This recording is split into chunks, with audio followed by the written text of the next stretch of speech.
Hello, my friends. It's Kim. I was just starting to break down this turkey that I bought. I got a 25-pound turkey for about $7 when I was visiting my daughter. And I thought I'd show you how I do it, and then I'll show you what I'm going to make with it later. But this thing is still pretty frozen on the inside. You can still see, if I can pull out, I got little chunks of ice in here. And the breast is partly frozen. The legs, they're hard to move because they're frozen. This is the best time for me to break down a turkey. One, it's easier to cut semi-frozen meat. And two, you can refreeze it without any loss of texture or anything if it's still partly frozen. So basically, I'm going to find where the backbone is. I start with the breast usually. The thighs are a little hard at the moment. So I'm going to go next to the breast, and I'm just going to use my knife. Probably should have my fillet knife out, but this is the one I have, and I don't want to get my drawer dirty. But I'm just going to follow that breastbone or backbone. I guess it's the breastbone. The best I can to get off the biggest piece of the breast. And I do like to keep, if I'm going to try roast it or something, I keep some of the fat, or the extra skin, I should say. So I'm going to cut this off the best I can, following the joints the best I can. And, you're going to get meat that sticks to the bone. You can see I've got quite a bit here. I go back later and I trim that off, and that goes in my canning jars. Or I could save it for soup, or if they're nice big pieces, I could, cook them like a cutlet type thing. I also have a pot over here where I put my meat as I slice it off, just so I don't I have to have a place to put it. So I'm going to cut this off. I'm not a butcher, so if you are, you can tell me if I'm doing something wrong, but it works okay for me. And nothing goes to waste because I will be making a huge pot of soup. So here is the other breast. You could see I leave it intact if I'm planning on, using that for a dinner or Thanksgiving for a small family or something like that. You can even leave that little pop-up thing if you want. Then you can see I have a chunk of extra meat here. I'll go through, usually I spin it around so I can see it better, or get to it better.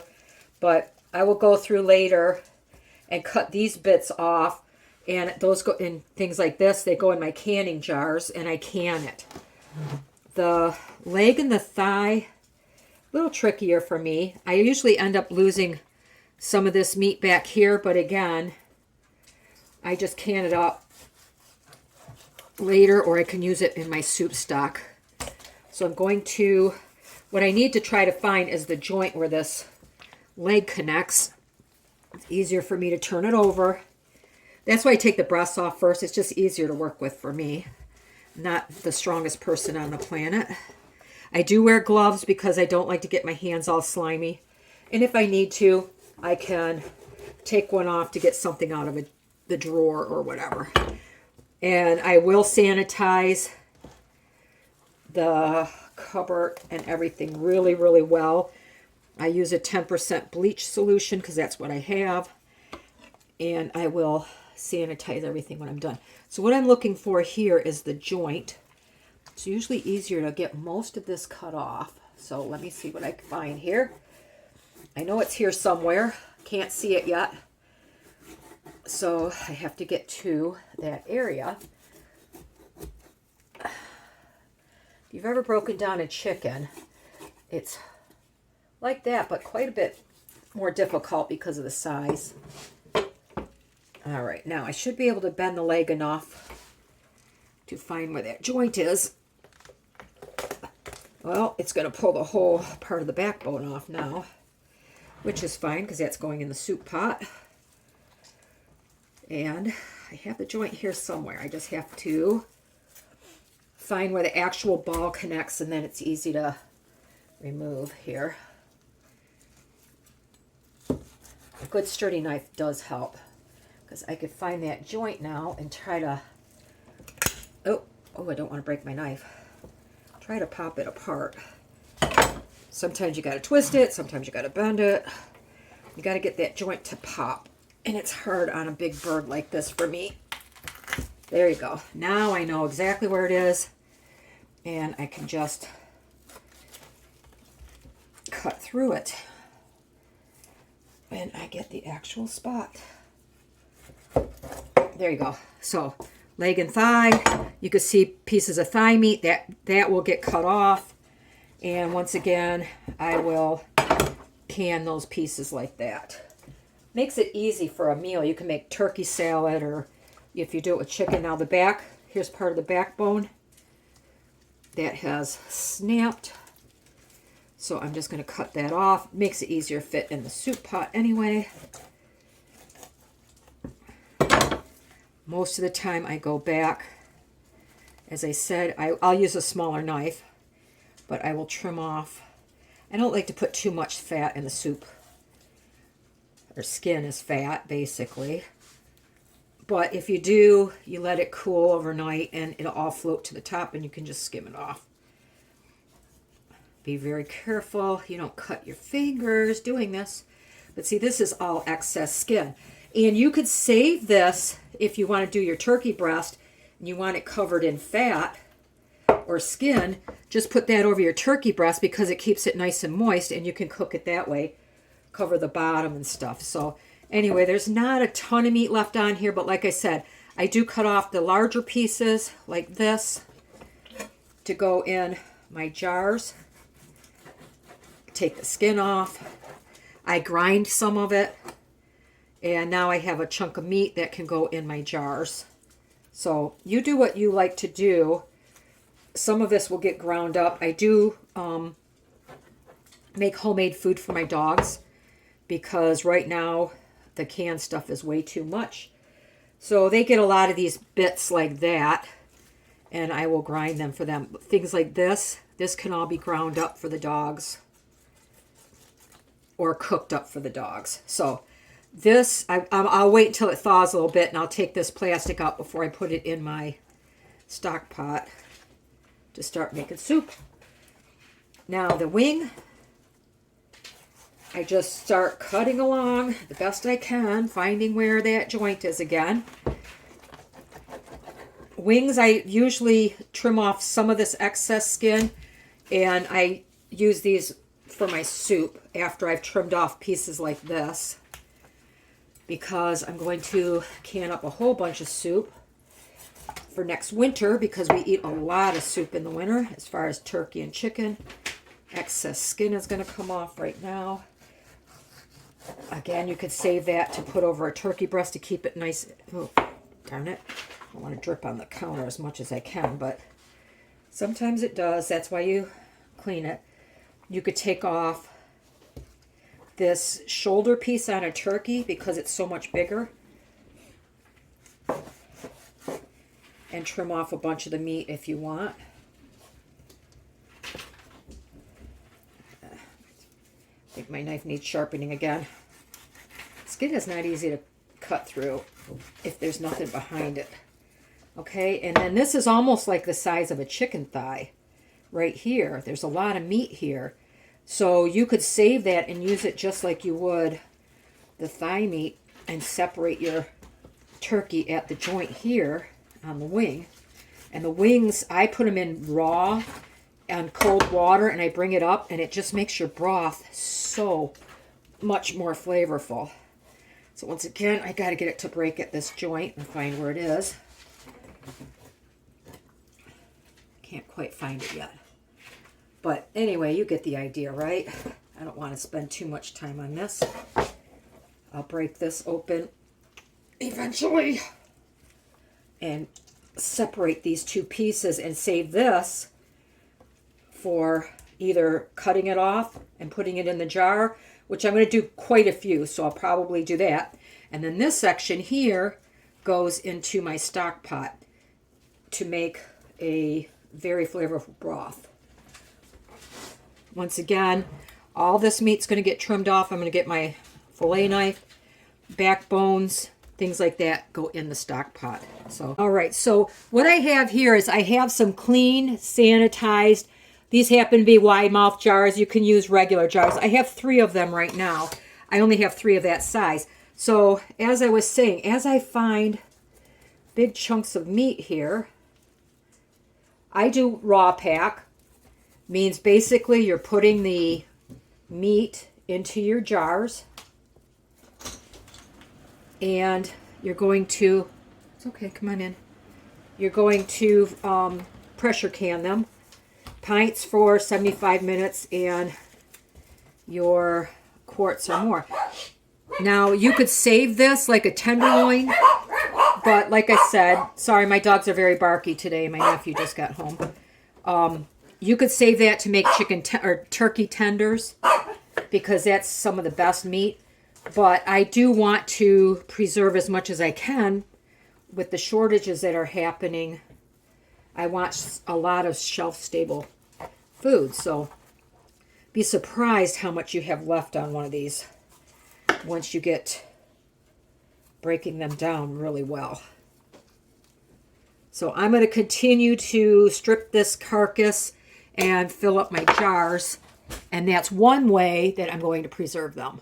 Let me show you what I got done so far. I have not done anything with the legs and thighs yet. I'm going to put those in the refrigerator. My back's starting to hurt, so the thigh meat is going to get chopped up probably and put in jars. I haven't decided if I'm going to grind it, but honestly, I don't want to pull out the grinder just for that. I have 3 pints so far of mostly white meat. I add a little bit of dark meat in there because it gives it a better flavor. I have some tenderloins, 2 good-sized chicken tenderloins. I cut these, there's 3 of us, so I cut them into turkey steaks. There's enough for 2 packages here. This is going to be cut up to put in jars. I kept 1 breast. The tail's tucked under it, so I kept 1 breast for, if you want to make a fancy dinner. The dogs absolutely adore heart and liver, so I'm going to cook that up for them for dinner.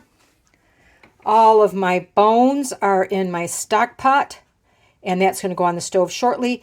And the skin I save, I render it down, put water in there, let it boil gently.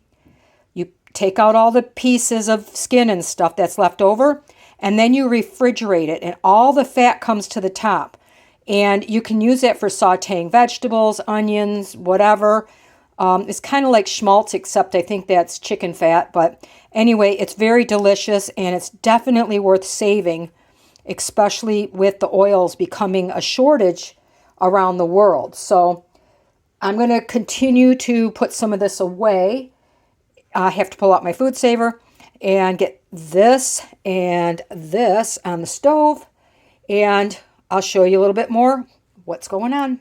Before I get these in the freezer, I wanted to show you I have turkey cutlets, 2 tenderloins, the breast, which will be more than 1 meal, at least 2, and usually I make it 3. I have not done anything with the legs yet, and I have 4 pints of the meat, which each one is a pound. So right now I have at least 10 meals from that turkey, which was around $7. So not bad. Plus I'm going to have several quarts of soup. So I wanted to show you where I'm at. Those are going in my Instant Pot Max in just a couple minutes. I got to wipe the rims, put a little salt in there, and get those going. And then I really need to sit down. So I'll see you on the other side. I boiled my chicken parts, the bones and stuff, it's been about 6.5 or 7 hours. This is just the leftover, and I have some in there. I don't know if you can see it, but that on top is the fat that's starting to cool. I let this cool down pretty well, and then I have my dishwasher. I just turn it off for a minute. I put this back in the stock pot. I let all of the grease come to the top and solidify, and then I could scrape it off to use for cooking. In the meantime, I'm going to call it picking the bones. I go through here and I feel every little, there's my dishwasher, every little piece of meat, and I pick out any bones or cartilage. I threw a couple carrots in there because I'm making this for the dogs. And I will look for all of this meat that's left over. Now, because I cooked it so long There's not a lot of flavor in it. My dogs don't care. They get to eat it. I very carefully, so I'm going to take my time. I go through it twice, looking for any really small bones, and I'll pick out if there's any skin pieces because the dogs really don't need that fat. But see, I've got a lot of meat left in here. And by the time I'm done, my dogs will eat for several days off of it. I add carrots and rice to it. And I have a, I'll link it below. It's called Balance It. It was recommended by my vet. And it shows you the proper amounts to put. See, little bone, that's why I pick through. Little backbone, tailbone probably. And I get the proper ratios of everything. They still get hard foods, so they get their extra vitamins and stuff through that. But this way they don't get too many carbohydrates because they are older dogs. My cat eats some of it because he's on a special diet being diabetic. He has to eat high protein, low carb, and this is one way that I can do that because the special food for my cat is $6 a can, and he goes through 2 cans a day, and I can't afford that. So it's easier for me to use leftover bits of turkey and chicken. And see, this is skin. I don't want them to have that. That's gross. I will even buy the 10-pound bag of chicken leg quarters for $6, and I think they're $6.38, something around there. And I will cook up a lot of that for the animals as well because I can get several weeks off of that. A couple, like 3-4 weeks or a month almost. And it's cheaper than 1 can of dog food, which I always get high quality food, and they're pretty close to $3 a can right now. So this is one way I can save money and make sure they get quality food. So anyway, I'm going to pick this chicken, and my soup is going to be completed. I never do it in the same day. It always takes me 2 days minimum because I want the best flavor. And right now, I need to get that fat off. You know, I guess if you had a fat strainer, you could use that, but I don't. I prefer to cool it. I put no seasonings in it because I'm using this for my dogs. The only thing I had was the carrots that I'm going to put in their food. I can either can it or freeze it. I do freeze it most of the time. I might make a jar every time I do this, so I have some that's shelf stable for them, just in case. Now this is the neck. Neck has a lot of meat on it. And it has a lot of little bones. So I'm going to pick through this. I wanted to show you this. I did my second pick through, and I found all the extra little bones. But this is my largest Pyrex, and this is all the extra meat I picked off the bones. Gizzards here. I'm going to chop that up for the dogs. I smashed up the carrots because I mixed those in. But really, a lot of this would have gone to waste if I wasn't using it for my dogs. You could feed it to your chickens. If you only cook it long enough to get the meat off the bone, you can eat it yourself. But like I said, I need to make dog food, so that's where it is. Now, my bones are in my Instant Pot. Those are going to get water added, and they're going to go all night. And most of tomorrow, I want to cook these until they're cooked to death. Bones get soft. I will strain it. That will be bone broth / stock. I put about a tablespoon of vinegar in there. It helps break down the minerals in the bones. And after I do that and strain it, then the bits go to the chickens. And they are crazy when I go out there and give them the extra bones. They pick off every speck of meat on them. Then I can rake them up, throw them in my compost pile. So, like I said, nothing goes to waste. The skin that I saved earlier, once I render it, if you like it, you can make, I call them chickaronis. You could take that skin and you can bake it really crispy, like pork rinds, you know, season it, whatever. But I gave it to my chickens and they enjoyed it.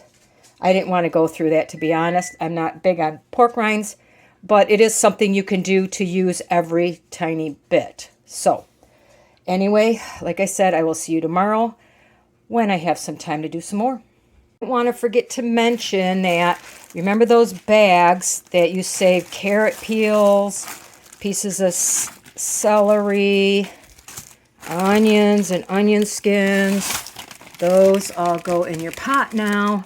Now the soup, I won't have enough because that's all I had left, but I'll probably, most likely, I usually do, combine my bone broth with my chicken or turkey broth and mix it all together because I like the flavor better. And so I'll get some of that in there, and then I'll add more as I cook down the broth. But it's good time to have those scraps. It's the best way to make a soup. The onion skins give it this rich color, and it's so delicious. So dig those out of the freezer as well. I wanted to show you why I keep that skin and stuff like that. This is the turkey fat. After I make my my broth and I boiled those chicken skins, I just dumped them together because I had no room in the refrigerator. But this stuff is amazing for cooking. You may have heard on the news there's becoming a worldwide shortage on cooking fats, and this is fantastic to saute vegetables in. I use either chicken or turkey fat for my fried rice. If you don't have any chicken or turkey and only eggs, it's a great way to get that flavor.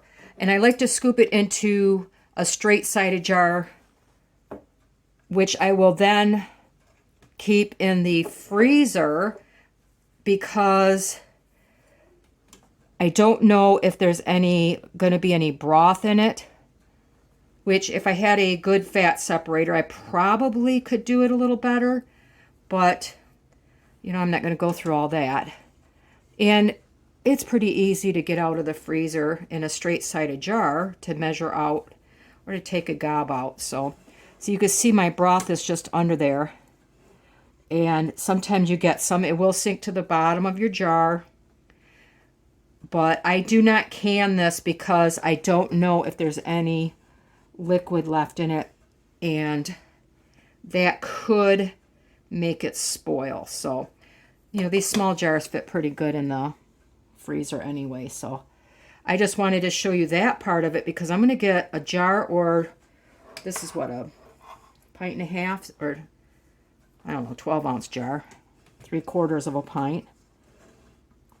And that's a lot of flavor that people just throw away.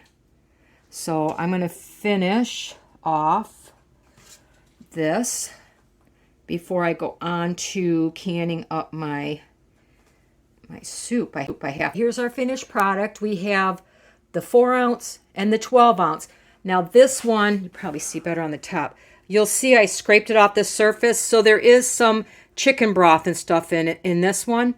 That one I'm going to put in the refrigerator, and I'll use it up within 3 or 4 days at the most. These two can go in the freezer because they're clean fat, and they'll store a lot longer.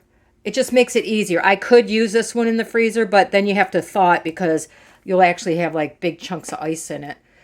But there you go. So this would have been wasted. Oh, I forgot. I also got some on top of the bone broth I'm going to skim off later to add to another jar. So 16 ounces of fat that I don't have to buy because I already paid for it when I bought the turkey. As you can see, I took off as much fat as possible from, this is the original soup stock. This is the bone broth. Now the bone broth had my kitchen scraps in it, my onions and carrots and things like that. And I'm just going to combine the two, so when I make my turkey soup, I will have them both, because I want to do as much as possible, can as many jars as possible. So that's going to be the next step. I'm going to make sure it's flavored the way I want it. This is where I tweak everything to get the seasonings the way we like them. And then I'm going to put them into jars. Like I said, that's going to be a separate video, but I will show you the end product here at the end of this video. The actual canning of the soup will be the next video, because this is going to be a long video and that takes a little bit of time anyway. So anyway, once we're done, I will show you the finished product. All right, my friends, my soup is out and it's cooling. And you can see this one is full from here up because it's floating. This one's separated meat at the bottom, veggies at the top. But remember, I wanted extra broth so I can make it into soup. I add my noodles or rice later. So 7 jars or 7 meals, plus usually we have a little bit left over for at least one person to have lunch. And that's done. I have a huge bowl of scraps that I pulled off of all the extra bones. I wasn't feeling so hot tonight, so I do have some more turkey stock here. I think I'm just going to jar that up. And I haven't decided yet if I'm going to freeze my dog food, or I might put a few into pint-sized jars until needed. And if I do that, it'll be tomorrow. Well, I hope you enjoyed this. If you have any questions or comments, please let me know. And I hope you guys have a wonderful day.